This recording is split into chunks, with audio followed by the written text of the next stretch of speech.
तो भाई आज अपने हाथ में Hyundai क्रेटा पेट्रोल।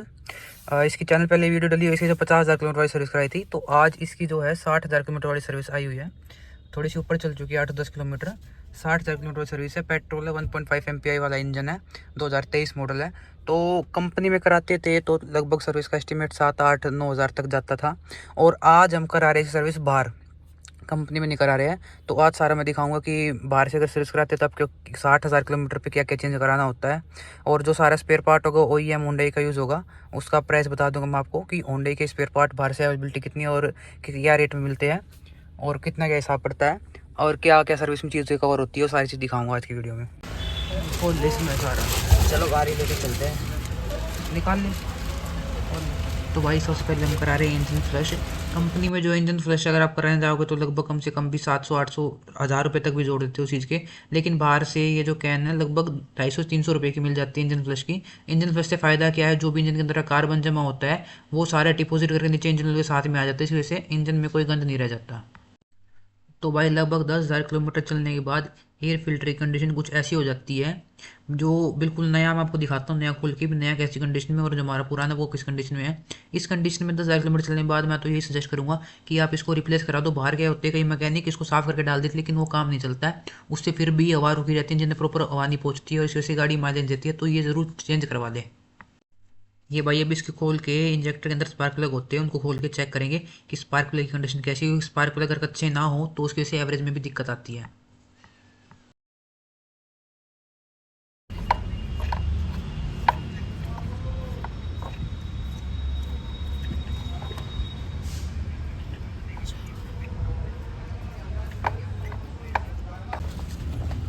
ये ऐसी कुछ स्पार्क प्लग की कंडीशन है, 4 स्पार्क प्लग इसमें फिलहाल तो ठीक है। इसको एक बार साफ़ करवा के दोबारा डलवा देंगे ताकि ये काम ढंग से करे, क्योंकि स्पार्क प्लग अगर सही ना हो तो एवरेज में बहुत शिकायत आती है और परफॉर्मेंस में मिसिंग करती है गाड़ी।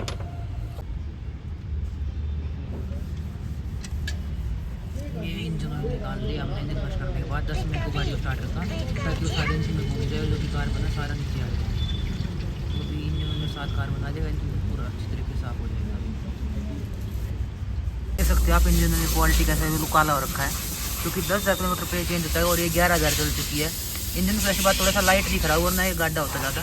ये इंजन फ्लैश का लाइट हो चुका है काफ़ी, ये सारा कार्बन नीचे डिपोजिट हो चुका है इसमें। तो भाई ये इसका पुराना वाला ऑयल फिल्टर है, और ये नए वाला जो किया का है Hyundai का एक ही है। सेल्टोस में और Hyundai क्रेटा में दोनों एक ही रहता है, क्योंकि इंजन ऑप्शन दोनों में सेम है, डीजल और पेट्रोल दोनों। भाई ऑयल फ़िल्टर ज़रूरी है इसलिए क्योंकि जो भी इंजन ऑयल इंजन में जाता है वो ऑयल फ़िल्टर से ही साफ़ हो जाता है। अगर कोई फिर भी गंद वगैरह इंजन में रह जाता है तो वो यहाँ साफ़ हो जाता है। तो भाई भी फिलहाल डाल रहे हैं इसमें इंजन ऑयल। इसमें डलता है 3 लीटर 800 ml के आसपास इंजन ऑयल।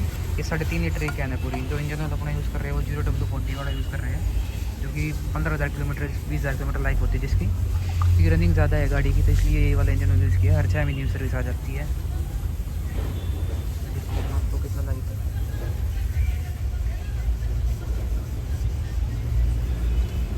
पिछली बार अपने वाले इंजन अपनी पोलो में भी डलवाया था जो, तो अगर मैं बताऊं फ़र्क, तो एक्सेलरेशन थोड़ी स्मूथ हो चुकी है ज़्यादा, और परफॉर्मेंस में फ़र्क आया है और थोड़ी एवरेज में फ़र्क आया है। और बाकी ठंड में गाड़ी कोल्ड स्टार्ट नहीं होती है, जैसे एक आर्थिंग सुपर स्टार्ट होती है, वो नॉर्मली स्टार्ट होती है बहुत जल्दी, मतलब उसको 1 मिनट नहीं चाहिए होता है इंजन गर्म होने के लिए या इंजन की पूरी मूवमेंट के लिए इंजन में। तो ये कुछ फ़र्क लगा, थोड़ा महंगा आता है लेकिन बढ़िया इंजन, 15,000 किलोमीटर चलता है, लाइफ भी ज़्यादा है इसकी इंजन की। अगर आप अपनी पेट्रोल गाड़ी से रनिंग ज़्यादा है डलवाना चाहो तो डलवा सकते हो बेशक से। इसमें 3 लीटर 800 ml डलता है। हाँ पूरा आधा है, आधा है, ठीक है। ओके भाई मिस्त्री को लगी है, चलो ओके। तो इसे साफ करके लगा दो। 4 इंजेक्शन कोड होती है, क्योंकि 4 सिलेंडर इंजन गाड़ी है, तो 4 स्पार्क प्लग, 3 सिलेंडर तो 3 हो जाएंगे। ये डिस्प्ले तो ठीक है, ग्राइंड कराने की जरूरत नहीं है, प्लेन है ना। ये कोई ऐसे ड्राइविंग में दिक्कत आ रही है, ब्रेक मारते टाइम की गाड़ी बबल कर रही है कुछ और। पर इसके ब्रेक पर हमने पिछली बार चेंज करा दी थी, लेकिन अभी सर्विस में क्या करेंगे, इसको निकलवा के और सैंड पेपर से रब करवा देंगे थोड़ा, ताकि अगर थोड़ा अनइवन सरफेस कोई मिट्टी वगैरह फंसी हुई है तो वो चीज़ साफ़ हो जाए। ये चीज़ तो हर सर्विस में करानी चाहिए आपको, ब्रेक पैड क्लीनिंग तो। और थोड़ी अगर डिस्प्ले में ज़्यादा लाइनिंग है तो उसको ग्राइंड करा दीजिए। बाकी सस्पेंशन वगैरह 60,000 अभी तो ठीक है, कोई दिक्कत नहीं है, ना ही कोई बुश वगैरह कटा हुआ है, ना कोई लीकेज है।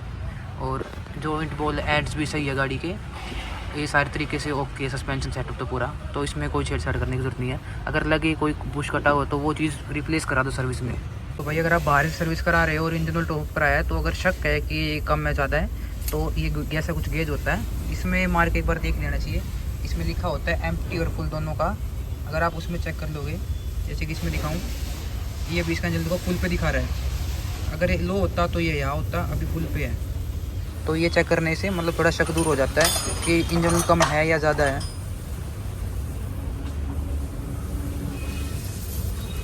ये डल गया, ऐसे चेक हो जाता है, शक नहीं रहता फिर। तो भाई इसको रेक मार के घिसोगे आप? हाँ, रेक मार के घिसने से क्या होगा? ये जो ऊपर की वो होगी ना परत, वो हट जाएगी हल्की, फिर मिट्टी वगैरह ये चीज़ क्लियर हो जाएगी। हाँ। सकते हो ऐसी कुछ कंडीशन है इसकी ब्रेक पैड की। पिछले सर्विस को ही 10,000 किलोमीटर पहले ही नहीं डलवाए थे, तब काफ़ी माल बचा होगी तो इन्होंने अभी ब्रेक पैड साफ़ कर दिया, तो दोबारा टायर को लगा रहे हैं। बाकी जैसे कि अगर ब्रेक पैड में आवाज़ आ रही है तो वो साफ़ करवाने से भी चल जाती है कई बार, तो सर्विस में ये चीज़ ज़रूर कराया। तो वैसे ही भाई बाकी चारों टायरों की इसमें ब्रेक पैड की नहीं करा दी, उसमें आगे पीछे डिस्क आते हैं। और फिर इन सब कामों के बाद जो फाइनल रह गया था, एक वॉशिंग रह गई थी, क्योंकि एक सर्विस के बाद अगर एक वॉशिंग हो जाए तो गाड़ी को एक परफेक्ट लुक मिल जाता है। क्योंकि कंपनी में भी सर्विस के बाद ही वॉशिंग होती है, जिसकी वजह से हमें ज़्यादा फील आती है कि गाड़ी सर्विस होके आई है या गाड़ी में से कुछ मेजर चेंजेस होके आए हैं। तो हम बाहर भी इसी तरीके से जैसे कंपनी में होती है, ऐसे सारा प्रोसीजर फॉलो कर रहे हैं कि बाहर भी वॉशिंग करवा देते हैं अंदर बाहर से, ताकि गाड़ी बिल्कुल नीट एंड क्लीन भी हो जाए।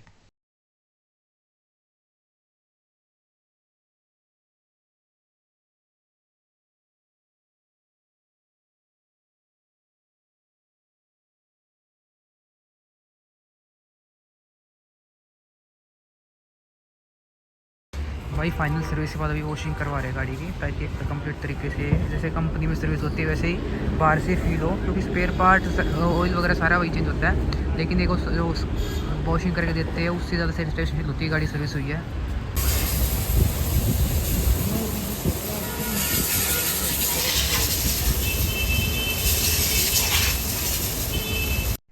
तो भाई एक बार मैकेनिक जी भी एक बार टेस्ट ड्राइव लेके देख रहे गाड़ी की कि उनके हिसाब से कोई कमी तो नहीं है, और गाड़ी में क्लच पिट वगैरह और भी कोई सस्पेंशन वगैरह से रिलेटेड कोई कमी हो तो वो बता पाए।